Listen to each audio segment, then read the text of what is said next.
Ahoy mates, I'm Zolanius and welcome to my den. Today we shall continue the tale of the wicked shenanigans of my TTRPG group, the Remnant Vanguard.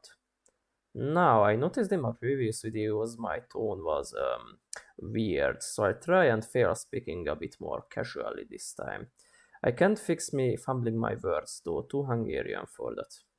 On another note, sadly, the Orcs player had to semi-permanently leave the party for work reasons, so the remaining cast is Gertok the Ogre, Sholoklas the Gatorman, Maple the Big Titty Bug Nurse, and Blizzlorg the transdimensional hentai demon. The setting is that the Remnant Court, an undead mafia, wishes to reclaim its old lands that turned into a wasteland, as their no imprisoned god cursed it so the dead don't stay dead and the living have hard time remaining so.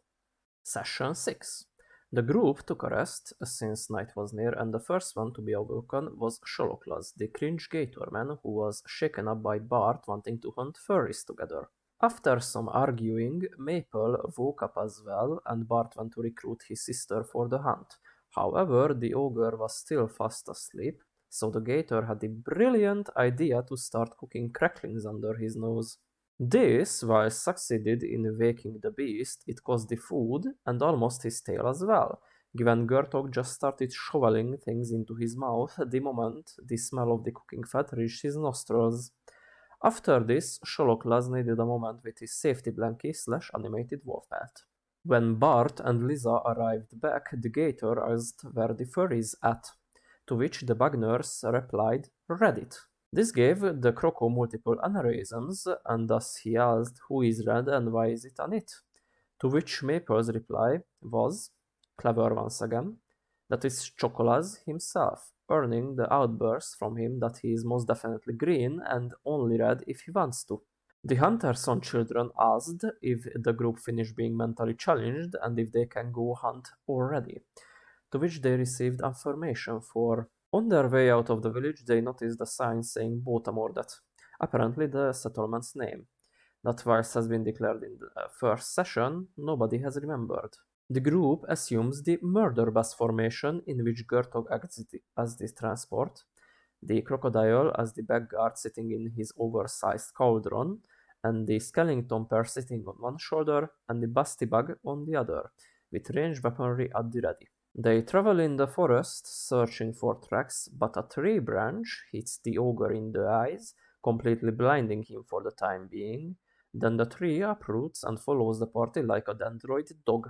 Then they decide to look for the furries in two groups, one with the Skella siblings and the Gatorman, and the other consisting of Ogre and Bugger. This strategy works, and soon they found the camp of furries, when Gertok smelled whatever evil food they were cooking.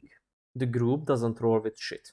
Sholoklas sneaks in and abducts the furry on guard duty, whilst the others are engaged in a yiff pile. Maple burritos the beast, just like they did with the swineherd, then ambushes declared.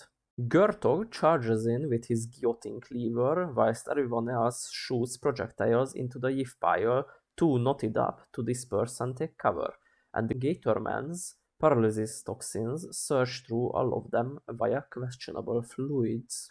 Since they cannot resist, the pile was reduced into butchered up corpses, properly dressed via Bart and his good condition skinning knife, a treasure they've been maintaining diligently the past half-century. Soon, however, Blizzlorg emerges from the dead, hoping to being summoned by horny Japanese schoolgirls, but instead finding himself in a pile of spunk and gore.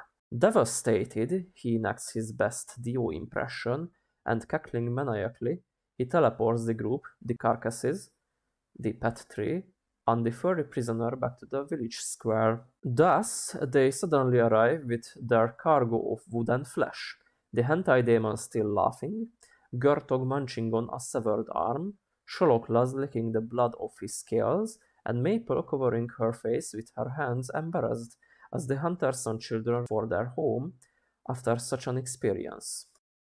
After a feast of dog flesh, the remaining furry meat was preserved by the bandit woman and the group, and somebody had the bright idea to hang the bones from the pet tree, which in turn started collecting the negative energies around the village, and the group hug later a number appeared over it, stating 48. That's it for this session. I hope the story was fun, and that I will see you back in my den. Take care!